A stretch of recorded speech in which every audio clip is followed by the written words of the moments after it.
Well, Donna, I was going to begin really, but I mean, I just wanted to speak firstly about Brooklyn, who is just amazing in the central character. I'm just wondering if her performance and what she brought to the role, and even what the likes of Jim brings to their roles, does that change the way you write kind of the second season? Having seen what actors bring, do you have to alter the character's sensibility somewhat to match the kind of the additions brought to the roles by the actors who play them? Absolutely. I think that's so important. And that's always been a strategy of mine. I'm a big believer that if you get a talented actor, you want to let them start to help build the character with you. Because when they care about what they're saying, they're always better. So for me with Brooklyn, I was so inspired by the real Hildy, who's a real person. And she's a very interesting person. She's very different than what I expected her to be like.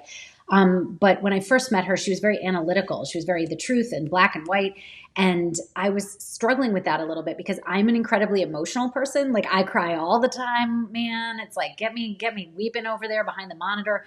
They're like, Dana's got to move. She's making too much noise. She's crying on set. And so I wanted to be more emotional, but Hildy is very sort of straight and by the books, and that was hard for me. And then I met Brooklyn, who is the most deeply empathetic creature I have ever met in my entire life. And I was so inspired by the way she feels things so deeply.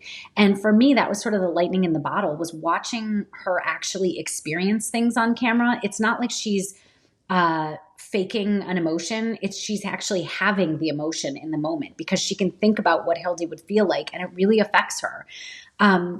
So that was incredibly inspirational. And to be able to sort of plumb the depths of all the emotional stuff I wanted to go to was really inspiring. And with Jim Sturgess, he always has all these great ideas and he's so charming, and, he loves to play the seriousness of himself as a journalist. And so we all tried to write a little bit more towards what he was looking for and towards his strengths.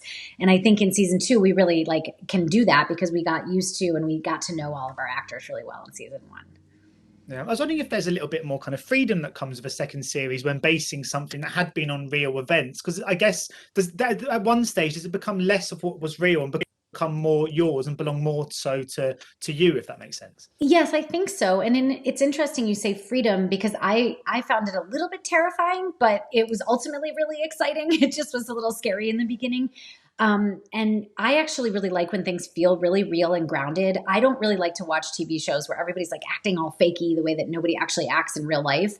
That sort of puts me at a distance. I like to feel things are actually very real and people are talking the way people would really talk. So we were actually doing a lot of research into real cases and real things that were happening in the world that were scaring us or that were interesting to us. And so we actually brought a lot of sort of real life research to the case that we do in season 2. And I think that was partly because we felt sort of untethered from the real life stuff of season 1.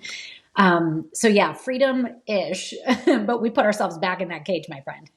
So just very finally before I do go, I'm just wondering about how you do deal with the kind of the pressure, because obviously with a second series, you've got a kind of established fan base and they have their ideas of what they want the series to be. But I mean, obviously with the likes of Cruella and then the Best Friends wedding reboot and stuff, I guess pressure is something you just, as a writer, you just kind of have to get used to.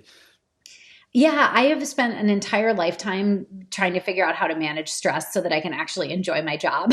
So I have a bunch of crazy strategies. I have a lot of amazing people around me that are incredibly talented. And part of what I like to do is work with people I love. I work with, John Chu, Joy Gorman on this show, Dara, who was our co-creator, who's wonderful. Like you just get smart people around you and it makes you smarter. And what you start to say to yourself is, if I can make myself happy with this, then whatever happens with it, happens with it. And when I sort of finally started doing that, it actually freed me up and my work got better.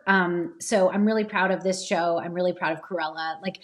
That's the sort of stuff I've done in recent years. And yeah, you just have to be silly. You have to laugh. You have to make fun of yourself. You have to do all the things to try to relieve the pressure. And also I do a lot of yoga.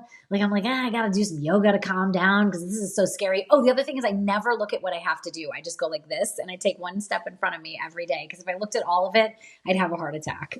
Don't look down. Cool. So don't look down and do yoga. That's the 2 pieces of stellar advice I've taken from the interview. But thank And you so have good much. friends. Yeah. Thank you Nice so to meet you, much for your time Stefan. today. Much appreciate. Best of luck. Bye bye. Take care. Great to see you. Ladies and gentlemen, you're watching Hey You Guys! Hey You Guys, huh? Hey You Guys. Is that from the Goonies? It is indeed, yes. Nice. Hey!